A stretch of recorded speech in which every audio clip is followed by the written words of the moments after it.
de la presentación de esta escuela de verano, me dijo que tenía que explicar un poco en lo que trabajaba.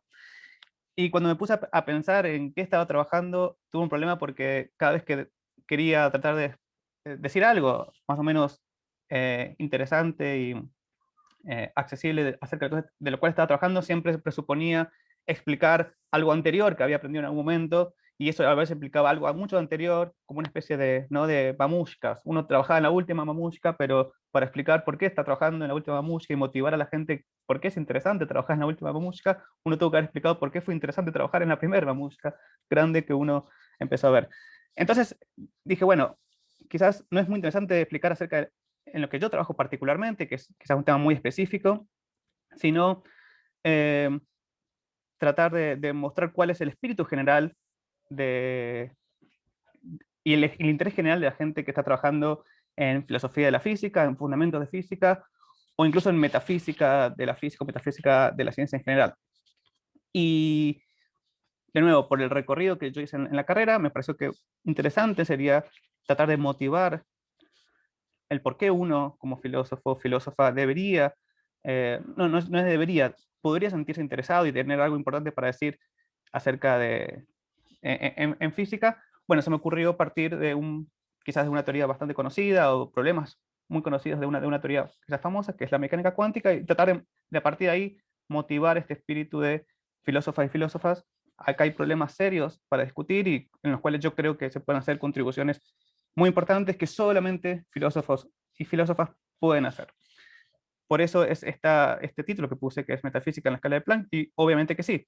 Eh, Porque de nuevo creo que no hay una manera de entender en sentido fuerte de qué va esta teoría sin tener una muy buena base o muy buena articulación con la filosofía. Tratar de convencerlos de que esto es así.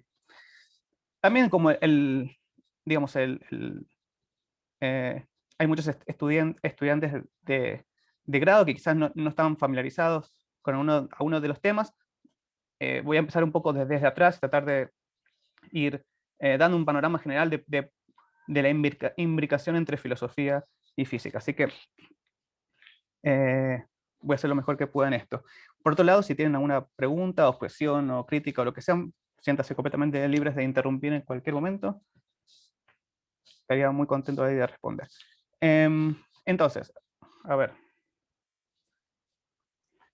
Para, o, o sea, obviamente el mundo de la física es sumamente complejo en el sentido de que hay muchísimas teorías, y cuando uno se mete en cada teoría hay problemas filosóficos muy serios para discutir. Entonces traté de pensar cómo se podría hacer una manera muy sintética de mostrar cuáles son las coordenadas en las cuales quería discutir esta charla de hoy y centrar la charla de hoy.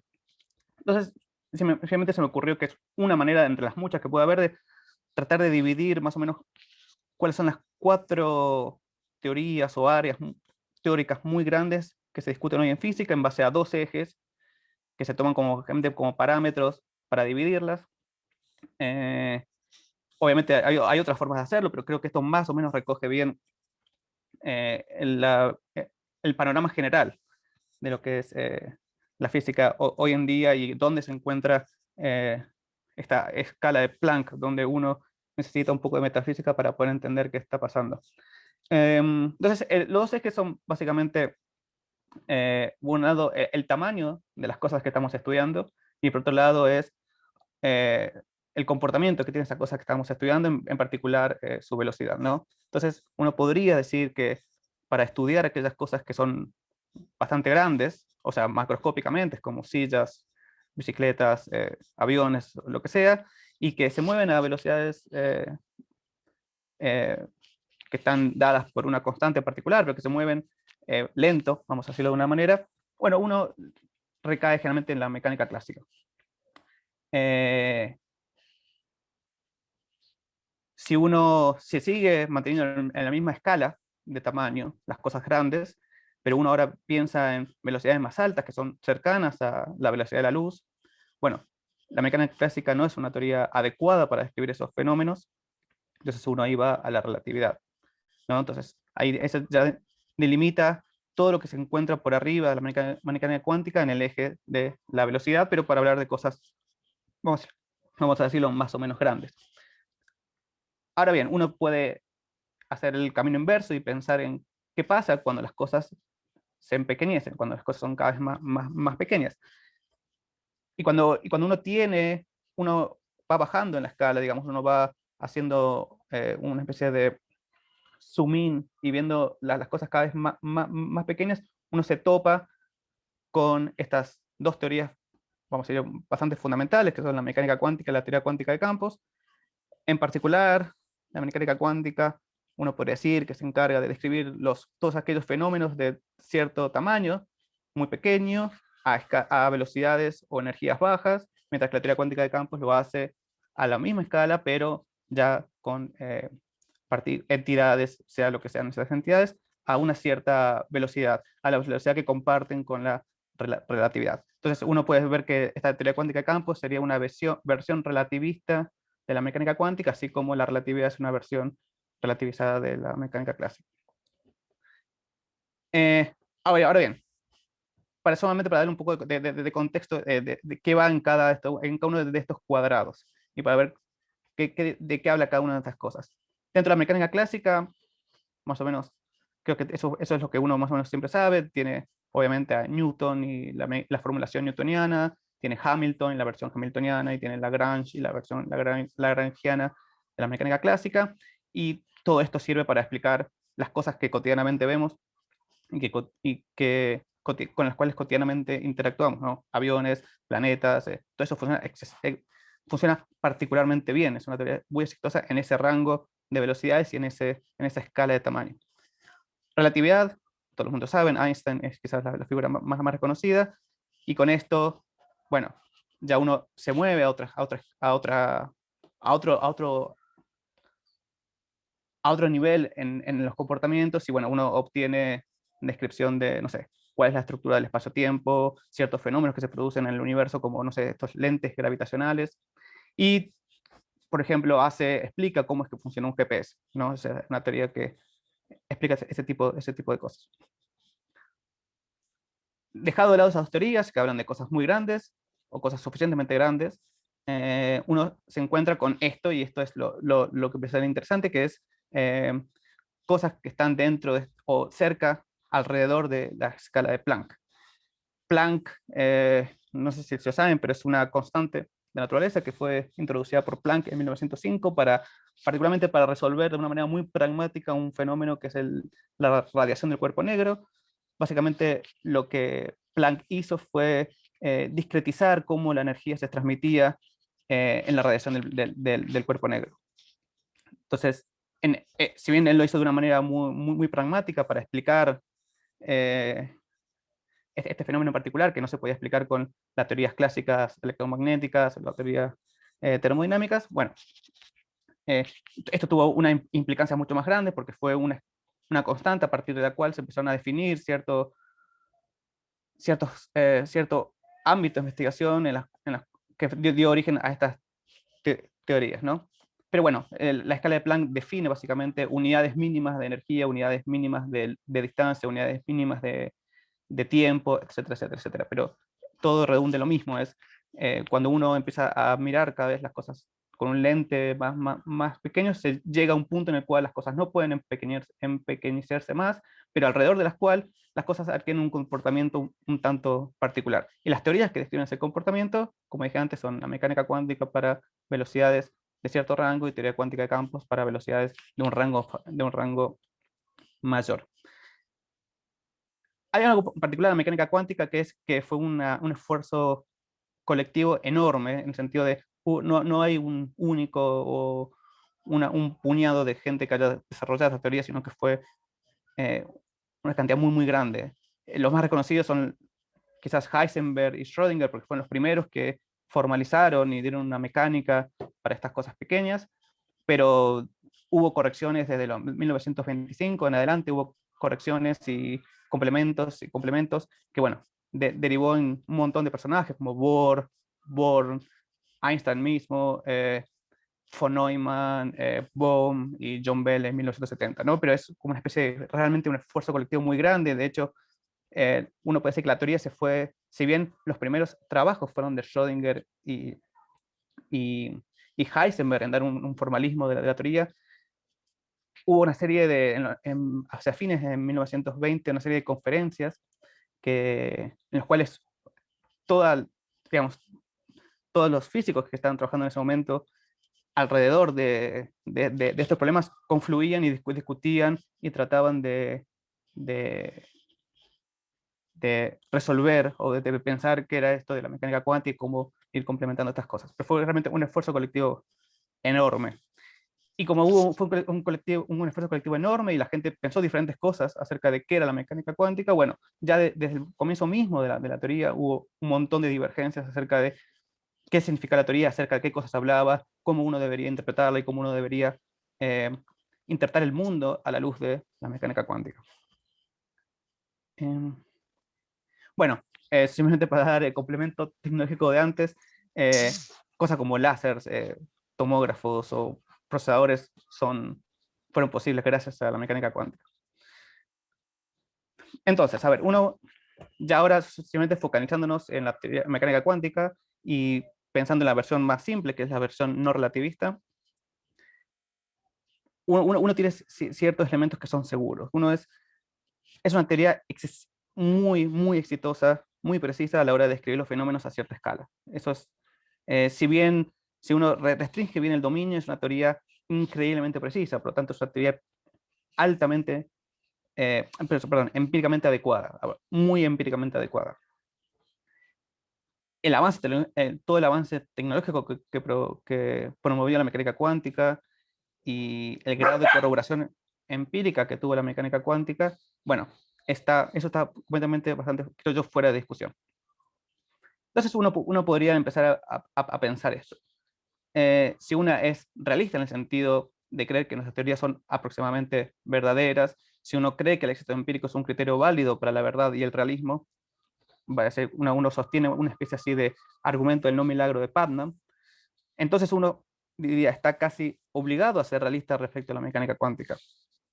Entonces uno dice, bueno, yo quiero saber cómo uno como filósofa natural podría pensar, bueno, yo quiero saber cómo es el mundo afuera, qué clase de entidades hay, qué propiedades tienen, y uno sostiene estas dos premisas, entonces uno dice, bueno, simplemente agarro la mecánica cuántica, un manual de mecánica cuántica, y a partir de ahí uno podría extraer de una manera más o menos fácil, si uno entiende la teoría, de qué está hecho el mundo, cuáles son sus propiedades, cuáles son las entidades de las cuales el mundo está hecho. De nuevo, porque la base es el criterio para tomar este compromiso es una teoría que funciona excesivamente bien. Entonces, por lo tanto, deberíamos tomarla muy seriamente, y si la tomamos muy seriamente, deberíamos creer en el tipo de entidades que la teoría dice que existen, en el tipo de propiedades que la teoría dice que estas entidades tienen.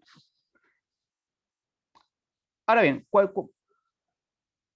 ¿cuál es el mayor problema en esto? Esto suena como una tarea satisfactoria y fácil, en el sentido de, bueno, finalmente tenemos acceso a nuevas teorías y estas teorías posibilitan nuevos desarrollos tecnológicos y esto a la vez alimentan la teoría y hacen que nuestro grado de creencia en la teoría sea cada vez mayor. Y uno dice, bueno, muchos problemas filosóficos como qué hay en el mundo, cuáles son nuestras estructuras fundamentales, cuáles son las propiedades naturales del mundo, fácilmente se podrían solucionar simplemente viendo la teoría, aprendiendo la teoría, leyendo qué dice la teoría acerca de todo esto.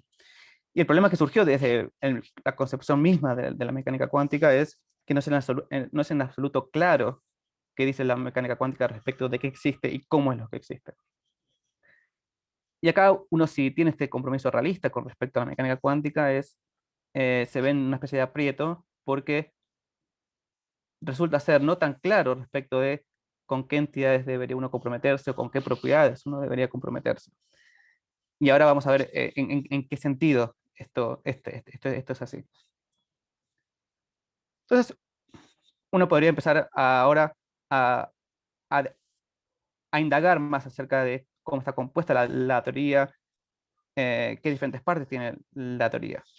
Y uno podría tener la idea de, existe algo así como la mecánica cuántica estándar o el formalismo estándar de la teoría, que básicamente define ciertas ecuaciones dinámicas, define qué es un estado, qué son los observables o, entre comillas, las propiedades que tienen esas entidades dentro de la teoría, define una cierta geometría, o sea, todos estos conceptos teóricos se van a montar sobre una geometría en particular.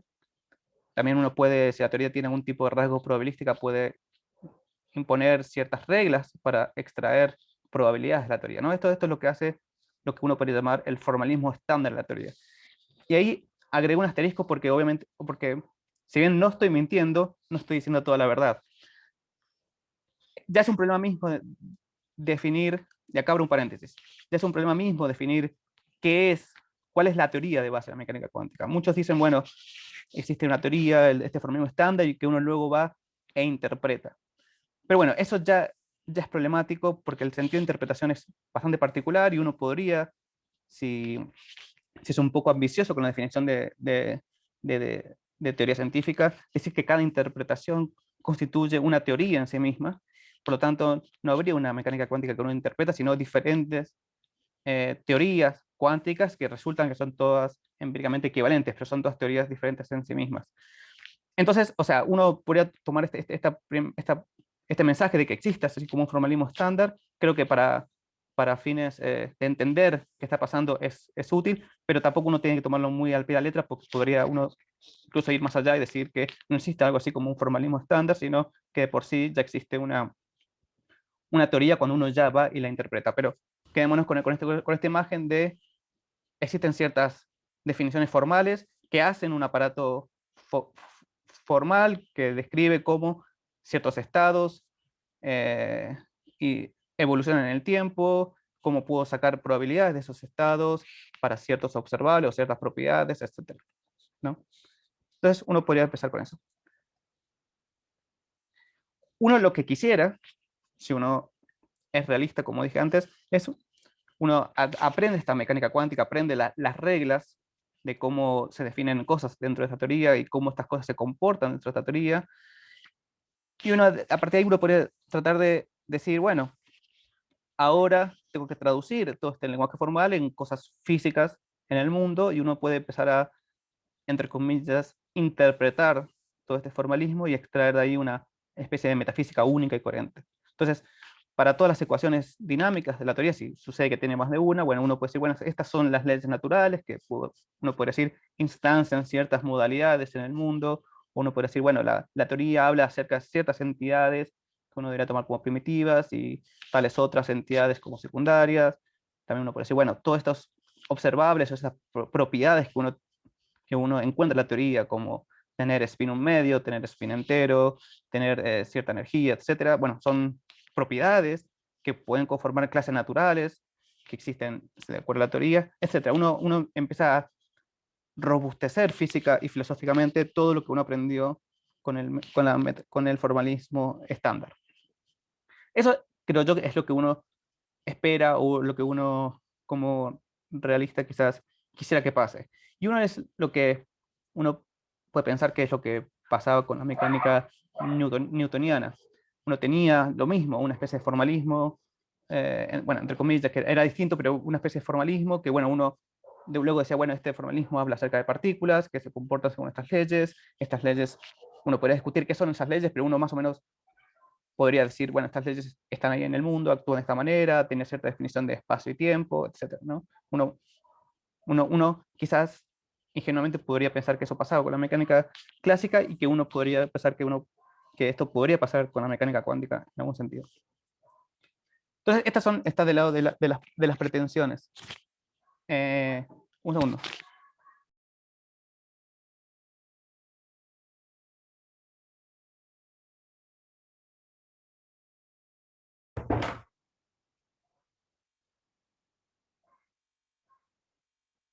Perdón, justo vinieron a interrumpirme. Déjeme ir para atrás. No, estoy yendo para adelante. Ahí está. Eso entra del lado de las pretensiones, de lo que uno quisiera que pase si uno es realista y tiene la teoría y dice, bueno, tales entidades creo que existen. La teoría postula ciertas entidades, yo tengo una actitud realista con respecto a esas por su éxito empírico, entonces uno extrae, eh, digamos, de una manera más o menos fácil, una metafísica para esa teoría y una representación de cómo es el mundo de acuerdo a esa teoría. Y esto es lo que creo que al menos desde un punto de vista no problematizado, todo y toda realista quieren. Y el problema principal con la mecánica cuántica es que este vínculo entre un formalismo y una metafísica única y coherente es totalmente obvio que no existe. Para mí no existe con ninguna teoría, pero con la mecánica cuántica es particularmente obvio que no existe. Entonces quizás es un buen puntapié para poner en cuestión toda esta idea de qué más necesito hacer para entender la teoría si con la física sola no me alcanza, porque después tengo que tomar ciertas decisiones metafísicas que se juegan en un plano totalmente distinto. Y esto la mecánica, creo yo que la mecánica cuántica lo hace muy, lo, lo hace, lo pone directamente sobre la mesa de una manera muy obvia. Porque lo que termina pasando es que el mismo formalismo, la misma definición de estados, la misma definición de ecuaciones dinámicas, con una aclaración que voy a hacer después, pero la misma geometría, los mismos resultados empíricos, las mismas reglas para extraer probabilidades son compatibles con visiones del mundo completamente distintas. Eh, Tan distintas como la teoría permite que uno habite en un mundo y viva su vida en un mundo, como uno admite tanto ese escenario como un escenario en el cual uno constantemente se está dividiendo en diferentes mundos y obteniendo diferentes resultados y vivir una especie de multiverso con diferentes cosas. Entonces, es tan radical eh, la indeterminación metafísica que tiene la teoría a nivel tal de que no hay ni siquiera un acuerdo acerca de cuáles son las leyes de la mecánica cuántica. Uno, uno podría pensar que uno cuando tiene la mecánica newtoniana, por poner un caso simple, uno reconoce las tres leyes de Newton, y si bien uno puede divergir si la mecánica newtoniana puede ser interpretada de manera relacional o sustantivalista con respecto al espacio y el tiempo, es claro que la teoría tiene esas tres leyes. Lo mismo pasa con la relatividad mutatis mutandis.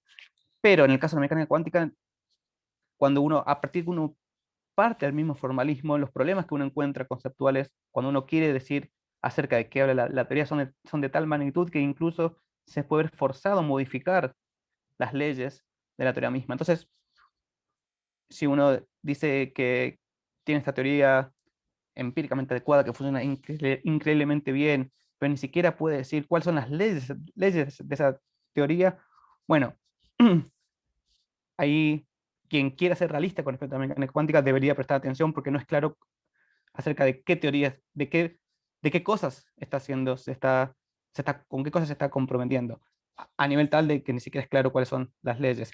Por supuesto, tampoco son claro cuáles son las entidades primitivas de la teoría, cuáles son las propiedades. Eh, de nuevo, como dije antes, si hay uno o muchos mundos, la teoría es perfectamente compatible con dos y no cambia absolutamente ningún resultado, ningún experimento que uno pueda llevar a cabo si uno supone que hay un mundo o hay una especie de división continua de mundos. Lo mismo pasa con el determinismo o el indeterminismo. La teoría es de nuevo compatible con ambas, con todas estas cosas, con todas estas diferentes tesis, que hacen que la visión que uno tenga del mundo sea completamente distinta a pesar de que la teoría es este marco formal o la parte que resulta empíricamente adecuada de la teoría sea exactamente la misma. Entonces, de nuevo, existen diferentes representaciones acerca de cómo es el mundo en base a más o menos un mismo marco teórico. Y acá, de nuevo, otra aclaración porque, como dije antes, ya es una discusión acerca de qué uno toma como la teoría cuántica, si uno toma el formalismo estándar y sobre todo cuál es ese formalismo estándar, porque diferente gente interpreta de manera distinta qué es el formalismo estándar. Pero bueno, digo, simplemente para dar una aclaración de que acá puede haber un problema, pero bueno, uno tiene algo que funciona de cierta manera y tiene algo que eh, eh, resulta empíricamente adecuado y sobre eso monta representaciones del mundo que son completamente incompatibles.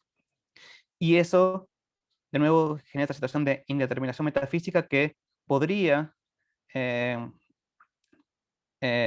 minar una posición realista porque, de nuevo, no es claro con respecto a con qué se está comprometiendo un o una realista cuando dice que es realista respecto de la mecánica cuántica.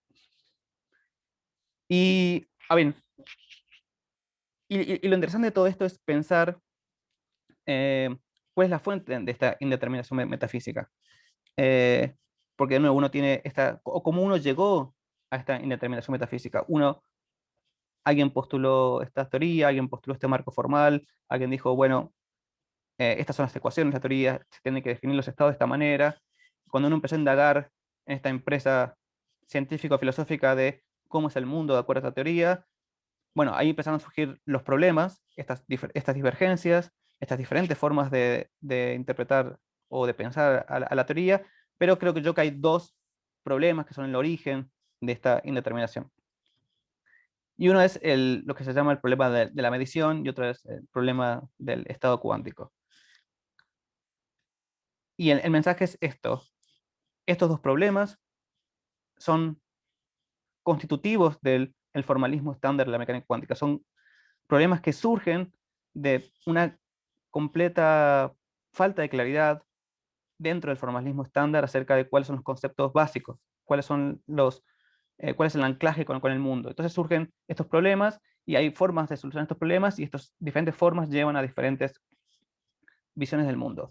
Pero el tema es que estos problemas, y este es creo el mensaje de fondo, estos problemas que, que apuntan a entender mejor la teoría, si no solucionamos estos problemas no se entiende la teoría, no se solucionan con más física, sino que se solucionan, creo yo, con más filosofía. Y ahí es donde creo yo que la filosofía entra directo y, y de una manera muy fuerte. Para la empresa tan sencilla, pero tan ambiciosa, ¿no? De simplemente saber cómo es el mundo de acuerdo a una teoría científica dada.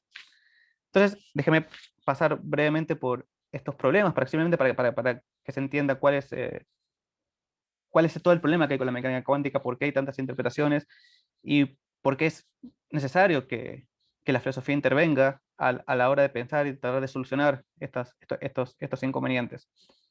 Y cómo todo esto es una ganancia epistémica muy fuerte con respecto de cómo es el mundo de acuerdo a esta teoría en particular, que de nuevo es es una teoría muy exitosa. Em, bueno, esto es un poco lo que dije antes, que estos problemas no se solucionan dentro del formalismo estándar, ni se solucionan con más física o haciendo más experimentos, sino que se solucionan con mucha claridad conceptual y con mucha creatividad conceptual a la hora de tratar de pensar eh, cómo, cómo entender el mundo de recuerdo una misma base formal y una misma base vamos a decir, de datos o de experimentos. Y uno podría ver que las diferentes interpretaciones, o yendo más lejos, las diferentes teorías cuánticas son soluciones a estos problemas. Y todo el chiste de esto es que cada una de las soluciones hay una metafísica completamente diferente involucrada. Entonces, ahí es donde, creo yo, filosofía y la metafísica entran muy, muy de lleno a contribuir en esto. Entonces, a ver, empecemos con el famoso problema de la medición, que quizás lo han escuchado como o es una versión quizás más refinada de lo que es el famoso gato de Schrödinger. Si bien Schrödinger hizo este experimento famoso del gato mitad vivo, mitad muerto, o vivo y muerto, él quería mostrar cómo la teoría, tal como estaba formulada, no podía ser correcta. Pero el problema de la medición es mucho más amplio y recorre todas las interpretaciones, y creo que una buena manera de formularlo es de esta. Básicamente el problema se sigue de asumir tres premisas que son completamente compatibles con este formalismo estándar. El formalismo estándar es compatible y parece asumir estas tres cosas, pero estas tres cosas llevan a una contradicción. Entonces, la teoría tal como está formulada, si uno solamente se concentra en el formalismo estándar y en esta definición muy formal de estados, ecuaciones, geometría, bla, bla, bla, uno llega a una teoría que está mal, una teoría que da resultados erróneos. Entonces, algo tiene que hacerse. La primera premisa es suponer que el estado cuántico es completo. Cuando uno aprende la teoría uno puede pensar que habla acerca de cómo el estado cuántico o la función de onda evoluciona en el tiempo, y que ese estado cuántico da toda la información posible que uno puede obtener acerca del estado de un sistema. Eso es lo que la asunción de el estado cuántico es completo. Esta es la vieja discusión Einstein-Bohr, Einstein argumentando que no podía ser que el estado cuántico sea completo, sino que habría que complementarlo con alguna otra variable. Bohr argumentando que no había nada que agregar, el estado cuántico es completo. Para que tengan una idea de qué es el estado cuántico, uno cuando en mecánica, vamos a decir, hamiltoniana, uno cuando quiere hablar del estado de un sistema, uno tiene que dar la posición y el momento. Entonces, si uno tiene una partícula en dos dimensiones, uno dice el estado de un sistema en un tiempo determinado es dar las dos coordenadas para posición y las dos coordenadas para momento, y uno con eso da toda la información posible que uno puede dar acerca de ese estado. Perdón, acerca de ese sistema. Eso sería el estado de un sistema. El estado cuántico hace eso mediante algo que vamos a ver más adelante, que es estado cuántico, que es el estado, pero bueno, en ciertas formulaciones o representaciones es la función de onda y simplemente condensa la información que uno podría extraer del sistema cuántico en un momento determinado. Y bueno, y esa es una primera premisa. Después vamos a ver por qué podría ser problemática y en qué sentido, pero bueno, esa es una primera. Uno puede decir que la teoría también habla acerca de cómo ese estado evoluciona en el tiempo, y esto lo hace mediante la ecuación de Schrödinger. La ecuación de Schrödinger es una ecuación bastante ordinaria en el sentido que es determinista, lineal, y no es demasiado compleja, pero básicamente dice que si el estado cuántico en un momento determinado era tal, evolucionará a cierto otro estado al cabo de un tiempo. Uno pone ciertos parámetros como input y va a obtener de una manera bastante fácil ciertos parámetros como un output, y lo que vincula esas dos cosas es la ecuación de Schrödinger.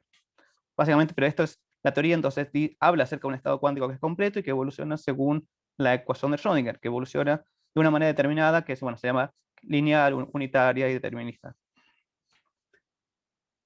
Y uno puede decir que también la teoría se compromete, uno parece asumir que cuando uno toma la teoría y va al laboratorio y hace una medición, uno obtiene siempre valores únicos. Supongamos que uno formula el estado cuántico de tal manera que habla acerca de spines. Entonces los spines pueden tener, bueno, depende del spin, pero uno en un caso simple puede tener valor hacia arriba o valor hacia abajo. Entonces, bueno, toda la información está condensada en el estado cuántico que habla acerca de spines.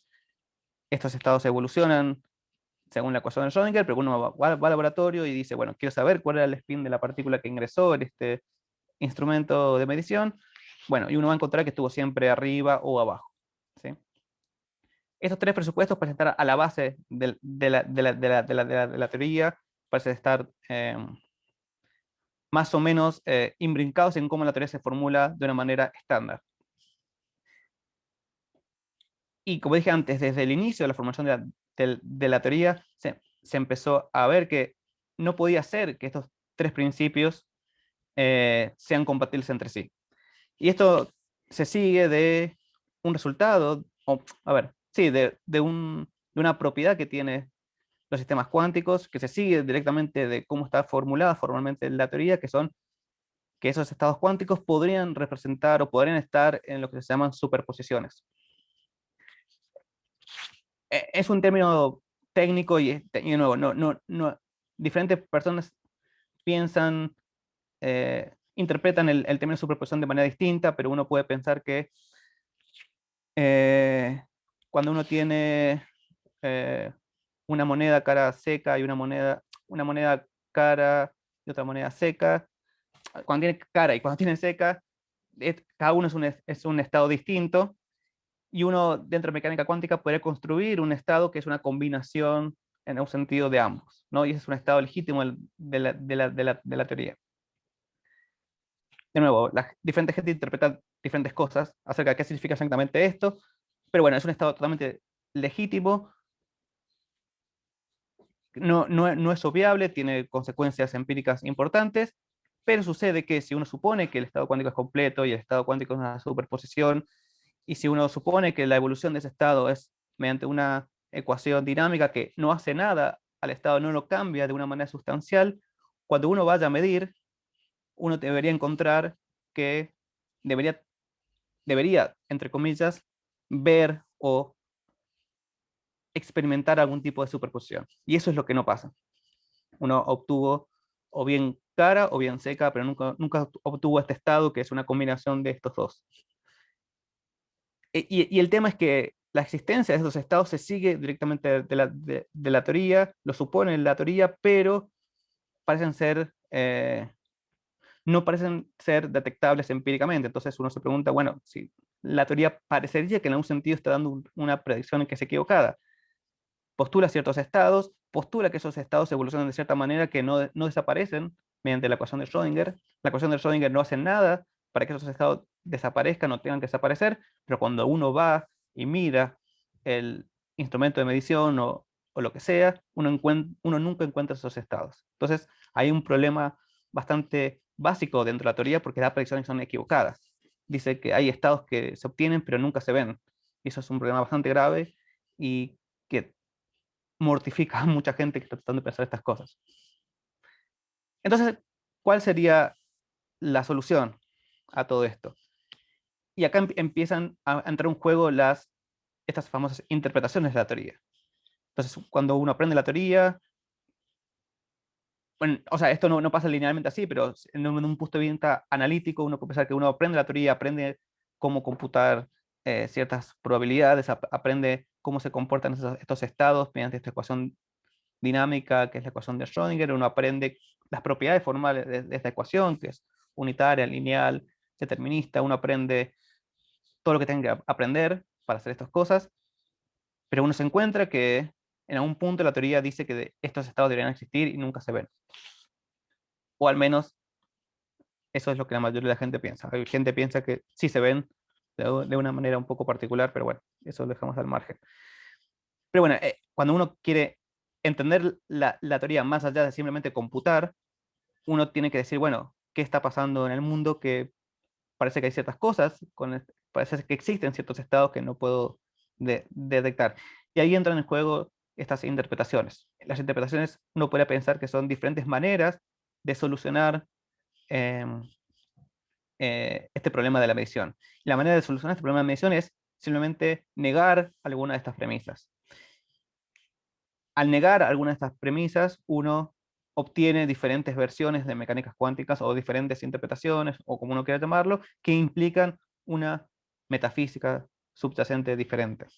Entonces uno podría simplemente decir, como hacen, por ejemplo, algo que se llama la interacción de Everett, que dio origen a muchos mundos, que dio origen a algo que se llama muchas mentes, o mecánica cuántica relacional, es decir, es cierto que a ver, el formalismo estándar dice que el estado cuántico es completo, o sugiere que el estado cuántico es completo. Eso está bien, es así, solamente existe el estado cuántico.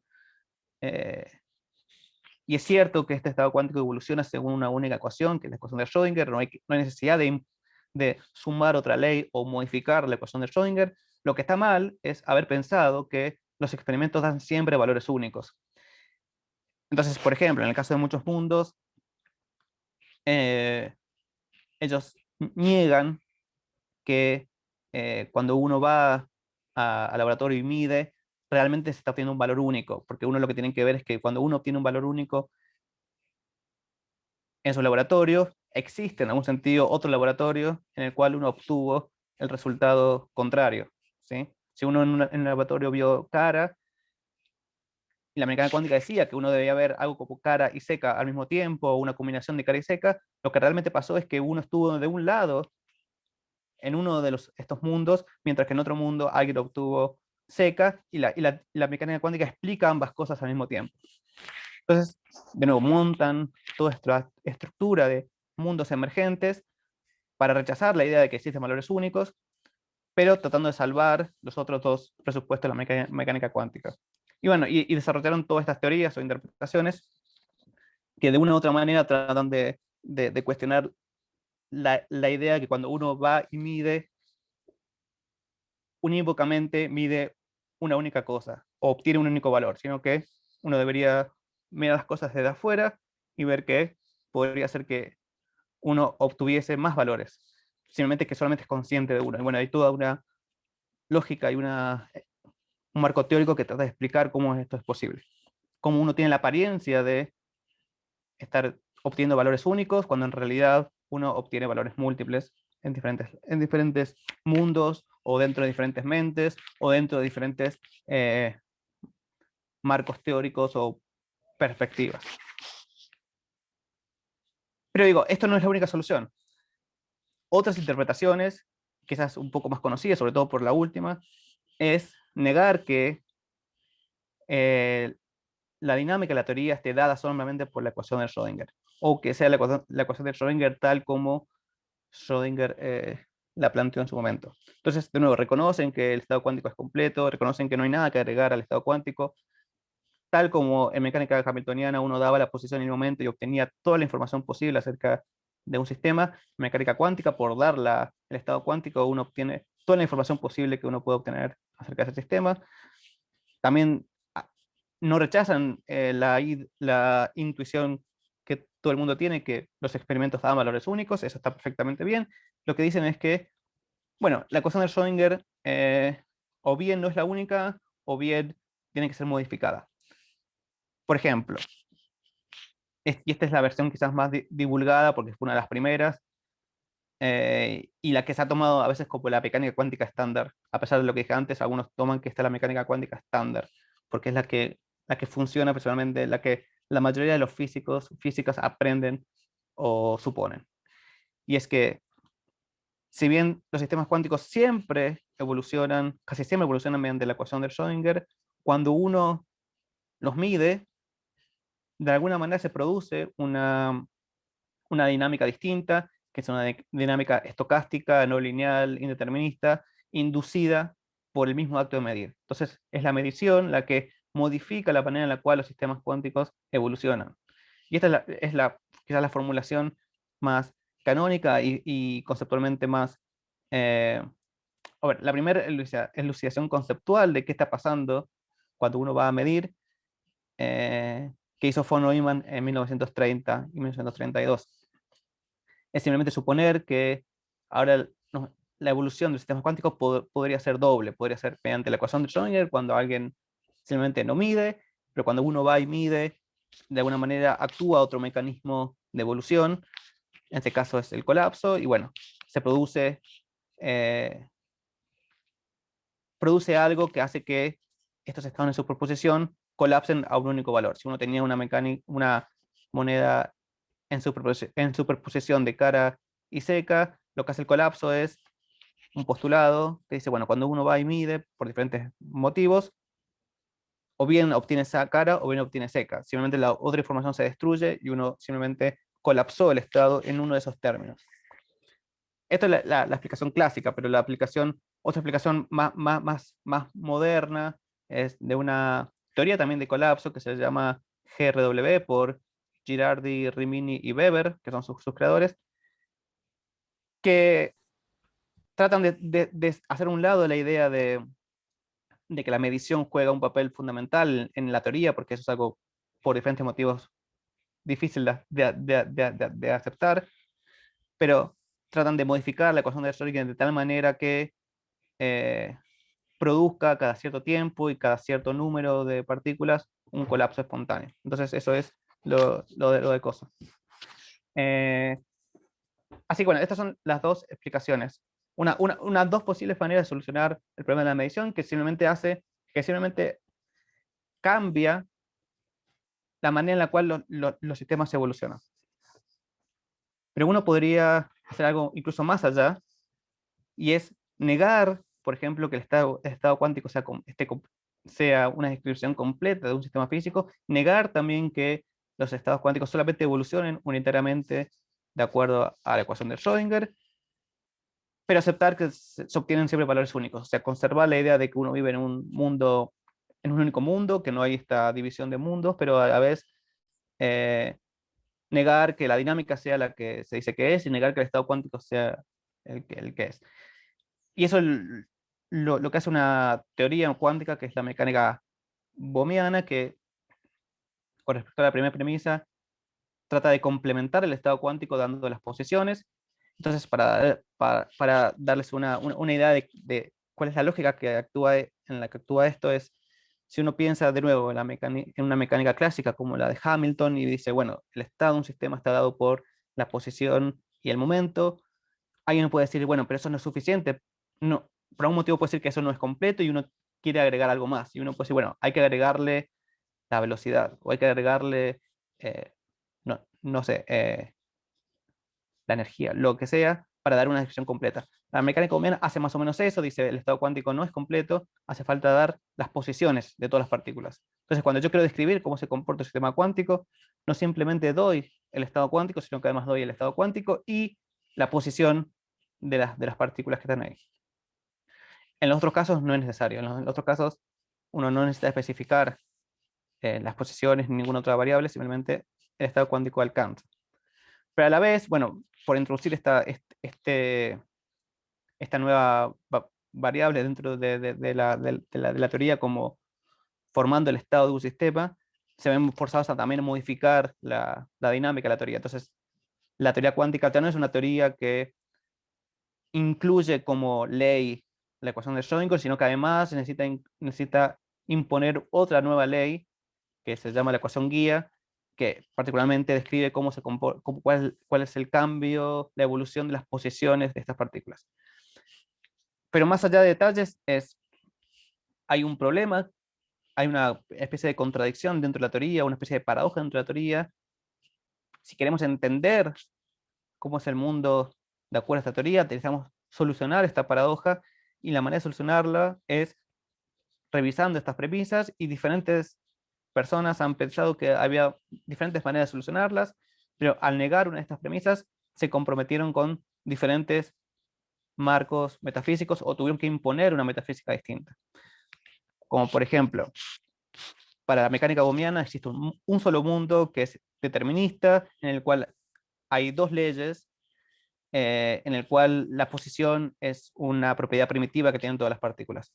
Para quienes piensan que la mejor manera de solucionar este problema es mediante algo como GRW o un colapso inducido por mediciones, uno piensa que hay un único mundo, piensa que ese mundo, piensa que hay un único mundo, pero que ese mundo no es determinista porque existen ciertos factores estocásticos en las mediciones o espontáneamente que hace que se rompa este determinismo entre la teoría, y también no piensa que la posición sea una propiedad fundamental o primitiva de la teoría. Y si uno se va a una interpretación como muchos mundos, uno cree que lo que existe fundamentalmente es una especie de multiverso que evoluciona según una ecuación de Schrödinger, en el cual todas las propiedades están al mismo nivel, pero bueno, se genera esta estructura emergente de mundos, etc.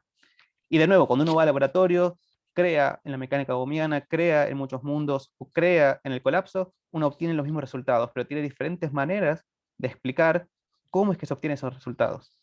Y esa explicación involucra una metafísica completamente distinta. Y ahora bien, no hay, en principio no hay ningún experimento, ninguna manera puramente física que permita dirimir cuál de todas estas teorías cuánticas es la correcta. Todas son igual empíricamente adecuadas, en principio. Sin embargo, todas representan mundos completamente distintos. Entonces, si uno es realista y piensa que la mecánica cuántica es una teoría sobre la cual uno debería ser realista, bueno, uno tiene que ser algo más que simplemente decir eso, porque tiene que dirimir cuál de todas esas teorías es hacia la cual uno está diciendo que está siendo realista. Y bueno, ese es un problema, de nuevo, que no se soluciona con esperar y ver qué dice la física, o esperar a ver que alguien diseñe un experimento que, que solucione la situación, sino que creo yo, se soluciona pensando filosóficamente estas teorías y escarbando en sus fundamentos conceptuales y tratar de ver cuál resulta más adecuada según diferentes tipos de estándares. Pero por seguro, la ecuación empírica no es uno de esos estándares, porque todas las satisfacen de una manera casi igual. Entonces, este es uno de los problemas, quizás el problema más grande. Unos dicen que es el problema de la mecánica cuántica, que después se hereda en todas las extensiones de la mecánica cuántica, como la mecánica cuántica relativista o la teoría cuántica de campos, o incluso para una teoría de la gravedad cuántica, también uno va a tener algo así como un problema de la medición. Eso está como al corazón mismo de la teoría y es la fuente principal de esta indeterminación metafísica. Bueno, esto ya lo dije, son de las diferentes interpretaciones, todas diferentes cosas, son todas empíricamente equivalentes, pero bueno, implican diferentes representaciones de cómo es el mundo. Y entonces es un problema filosófico si uno quiere ser realista respecto de la mecánica cuántica, así hablando en general. Bueno, también lo dije. La solución no es más física, sino más filosofía. Eso creo yo que, a ver, si uno, de nuevo, uno trata de entender acerca de qué va la mecánica cuántica y aprende más o menos el lenguaje básico de qué va y luego cree que esa teoría dice algo acerca del mundo, uno encuentra este problema. Y uno puede pensar que este problema se va a solucionar haciendo más física o haciendo más experimentos, o haciendo más filosofía. Y yo creo que se soluciona haciendo más filosofía y es una manera de complementar sustancialmente todo el poder epistémico que puede tener una teoría científica. Porque, de nuevo, no es solamente hacer experimentos o construir microprocesadores, sino entender cómo es el mundo y cómo está hecho el mundo, qué cosas hay y cómo se comportan esas cosas que hay. Y es tanto una tarea, es una tarea filosófica por antonomasia.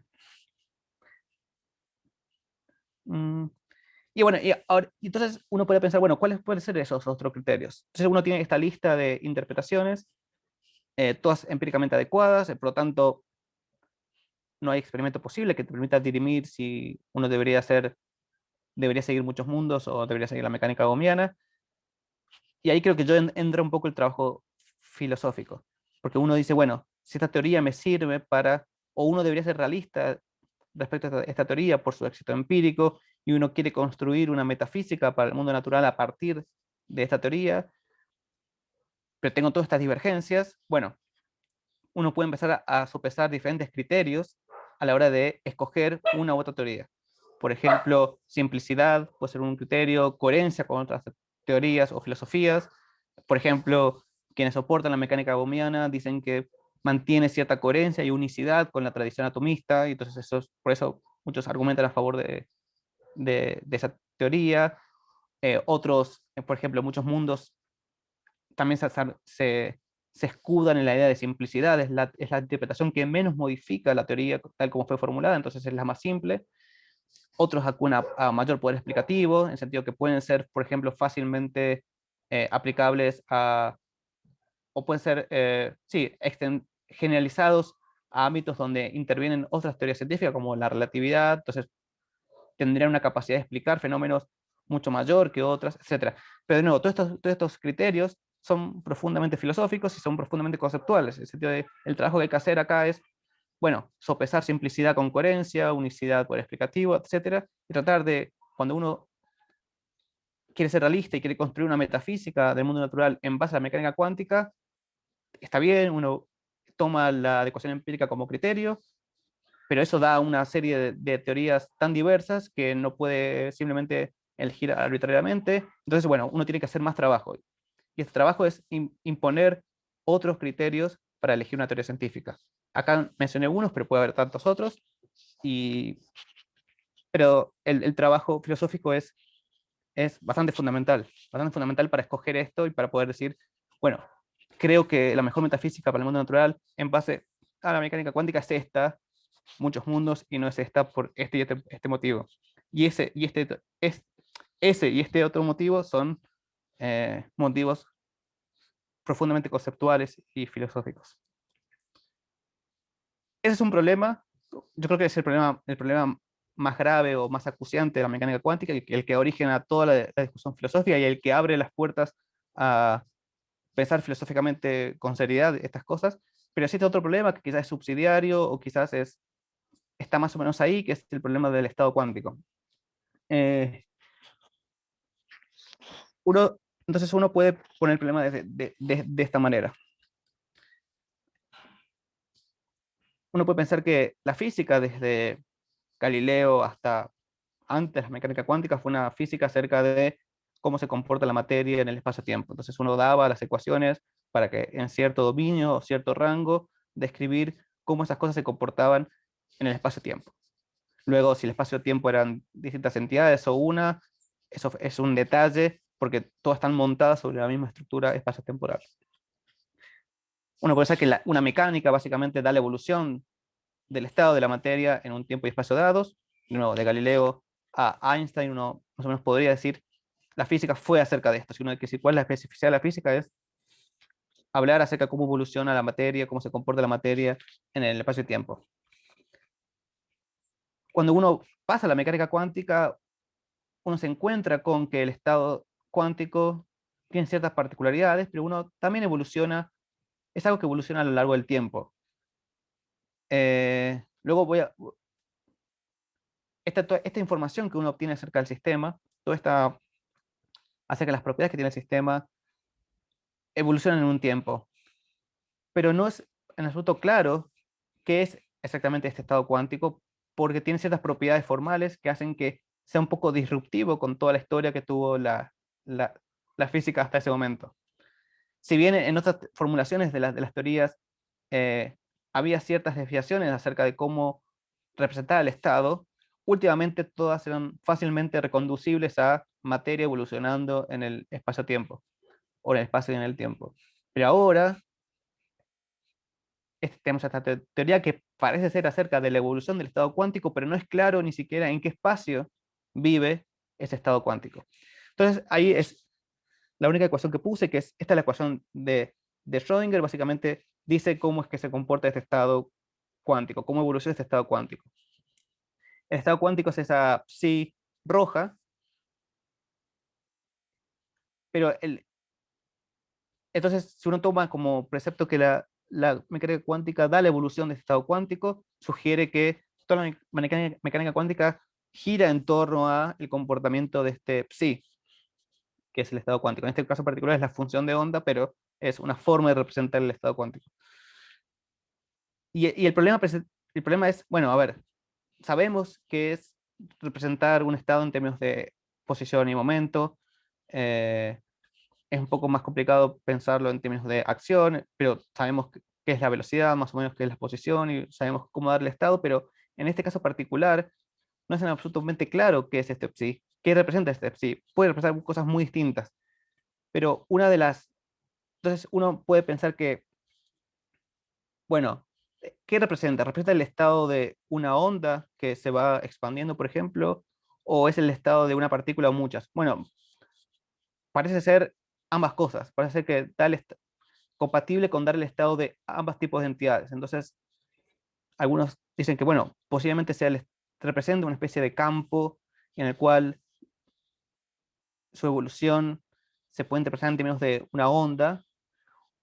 Otros dicen que no, que en realidad es el estado de una partícula o de muchas partículas a cierto tiempo, pero sea de una manera u otra, este psi, este estado de algo, ni siquiera está en un espacio de 3 dimensiones o de 4 dimensiones, sino que puede estar en un estado de infinitas dimensiones. Entonces uno dice que si la mecánica cuántica es una teoría acerca del estado cuántico, bueno, parece ser que es una teoría acerca de algo que vive en un estado que no percibimos porque es un estado de, perdón, vive en un espacio que no percibimos porque es un espacio de multidimensional. Entonces uno tiene que hacer un trabajo bastante fuerte para reconducir todo eso que se dice en el estado, en el espacio multidimensional, al espacio de 3 dimensiones.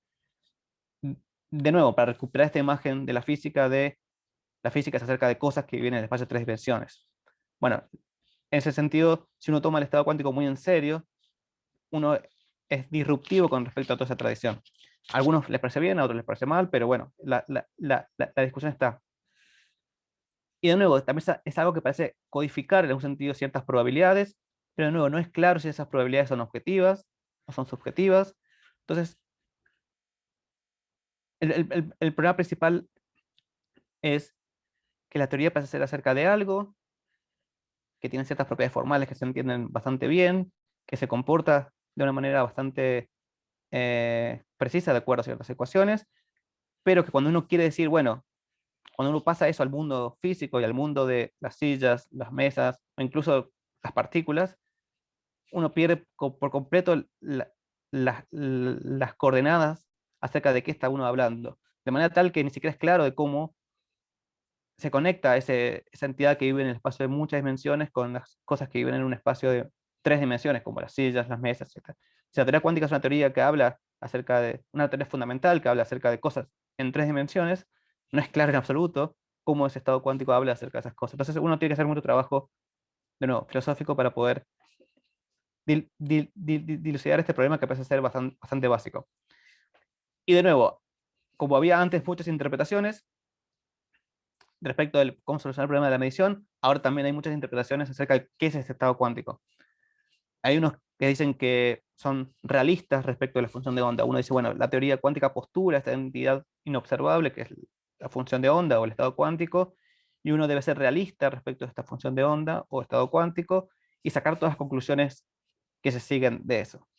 Por ejemplo, hay algunos que dicen que uno debería ser realista respecto al estado cuántico y por lo tanto decir que el espacio de 3 dimensiones es un espacio ilusorio y que el espacio fundamental es este espacio de muchas dimensiones, ¿no? Entonces, la teoría habla acerca de un espacio de muchas dimensiones y luego uno tiene que encontrar la forma de traducir todo eso a un espacio de 3 dimensiones, pero el espacio de 3 dimensiones es subsidiario o depende o emerge, por poner un término bastante vacío, pero sale de ese espacio de 3 dimensiones. La teoría está bien. Como leemos la manera más naif de leer la teoría es la adecuada, pero tenemos que cambiar muchas convicciones filosóficas, por ejemplo, respecto de cuál es el espacio fundamental, para poder interpretar eso.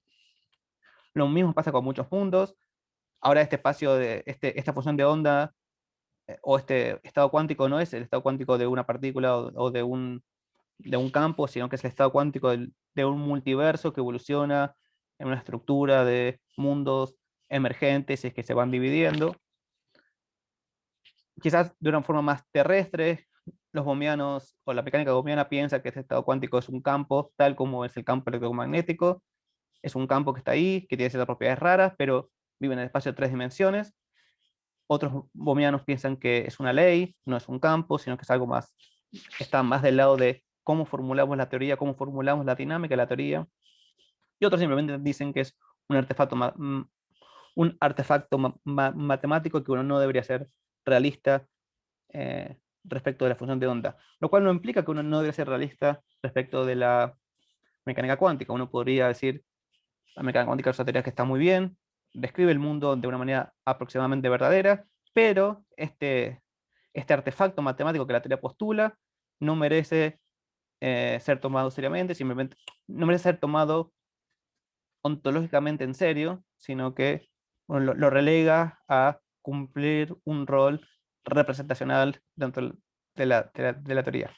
De nuevo, es más o menos el mismo formalismo, es más o menos la misma teoría, los mismos resultados, pero el objeto del cual la teoría parece hablar no es claro en absoluto qué es ese objeto, dónde vive, si es fundamental o no es fundamental.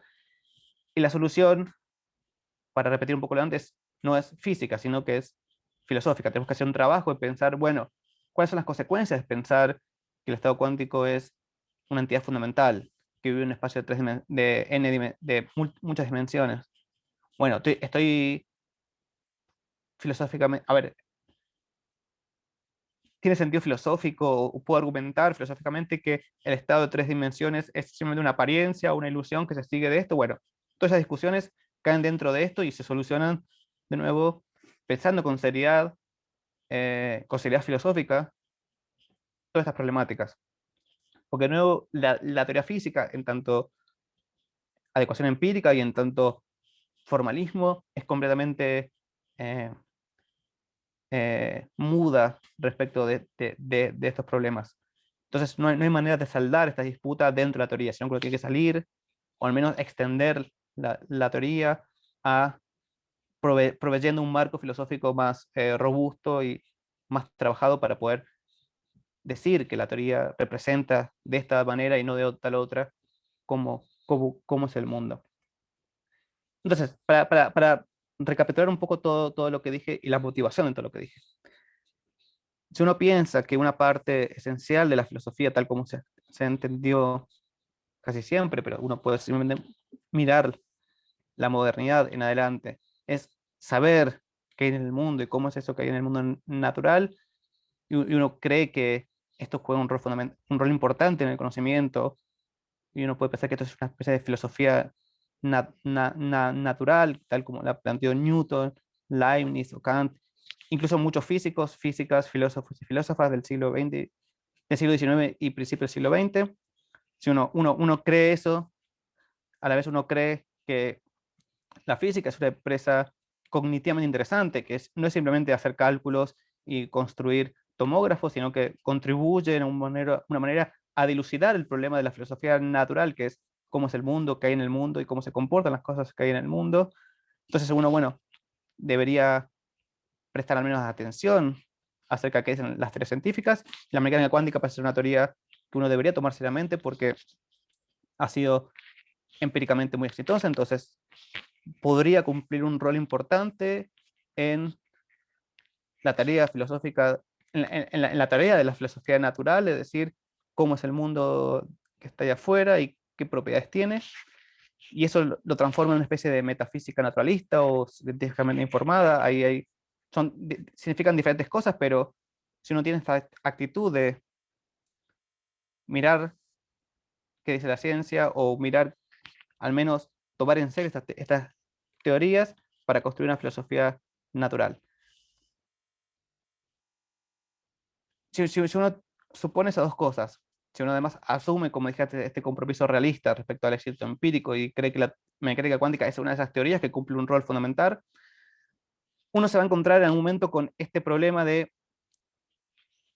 que el éxito empírico de la teoría no es suficiente para construir una metafísica natural que me entregue una representación del mundo. Uno puede creer que la filosofía tiene esta tarea, uno puede creer que hay que prestar atención a lo que es la ciencia, uno puede ser realista respecto a la mecánica cuántica, pero aún así no es suficiente para hacer una metafísica del mundo natural esas tres cosas. Uno necesita hacer algo más, y ese algo más es labor filosófica en serio, metafísica en serio, tal como la hacía Newton, Leibniz, Kant o físicos, físicas, filósofos y filósofas del siglo XIX y siglo XX. Es tratar de entender cómo es el mundo, pero no solamente haciendo experimentos o cosas así, sino también haciendo mucho trabajo conceptual. En particular, esta teoría es muy clara, que tiene este problema fundamental que es muy difícil de resolver, o casi imposible de resolver, con los medios teóricos que tiene, con simplemente formalismo o simplemente mirando muy de cerca qué dice la teoría. No importa cuánto uno sepa de mecánica cuántica, cuánto uno sepa eh, de cómo construir tomógrafos o cómo computar estas cosas, los problemas conceptuales que hay en su interior no se solucionan simplemente derivando de la teoría una imagen de cómo es el mundo de acuerdo a la teoría. Entonces, yo creo que acá hay que tener en cuenta, a ver, para justificar un poco la función que la filosofía puede tener en esta metafísica, en construir una metafísica del mundo natural o pensar estos problemas, o ser una empresa epistémicamente interesante.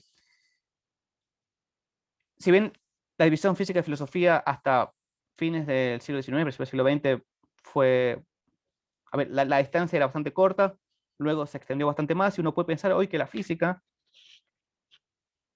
básicamente lo que hace es seleccionar qué teorías resultan empíricamente adecuadas. Se formulan ciertas teorías, se formulan ciertas hipótesis para aplicar estos fenómenos, se los testea y da el criterio de adecuación empírica.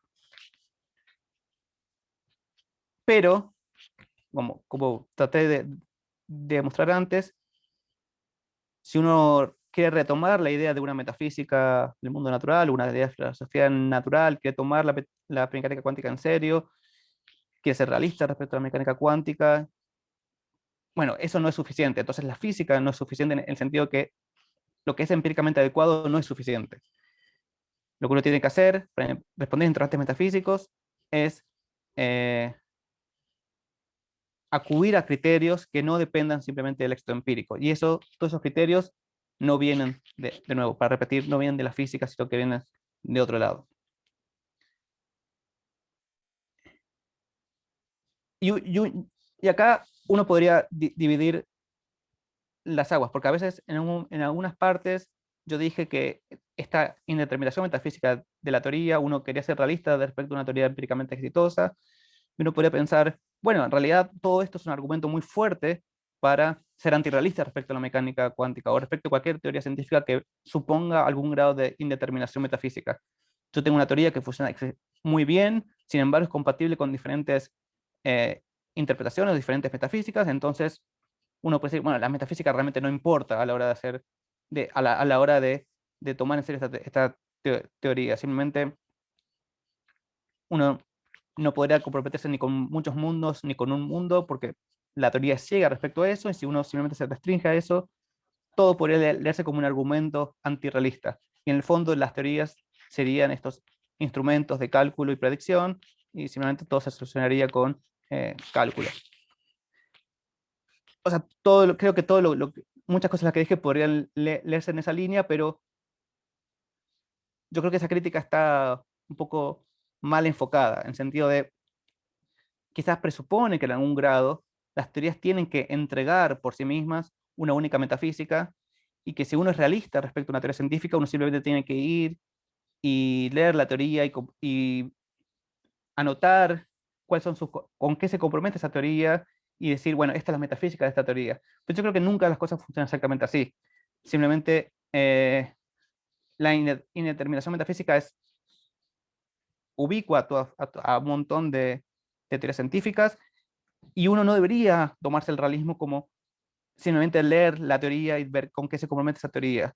Y uno debería pensar que la teoría es algo mucho más amplio que eso y que forma un todo coherente, no solamente con la parte que resulta empíricamente adecuada, sino con la parte también que impone constraints extras para circunscribir más esa indeterminación metafísica. Y eso es lo que yo abajo puse con que creo que yo que el enfoque adecuado con el cual uno puede sostener sus compromisos realistas es no solamente centrarse en lo que resulta empíricamente adecuado, sino también en todo lo que hace que una metafísica del mundo natural sea coherente, unificada, o sea, simple, o lo que sea, pero algo que constriña más. Y uno debería tomar con una teoría científica es todo eso, no solamente la parte que resuelve problemas prácticos o resuelve problemas empíricos, sino también que nos dice cómo es el mundo, pero para que nos diga cómo es el mundo hay que hacer mucho más tarea que simplemente correr un experimento o leerlo de un libro de física, sino que hay que hacer todo un trabajo extra de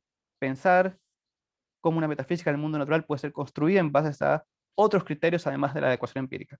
Y todo eso es puro, puro trabajo filosófico.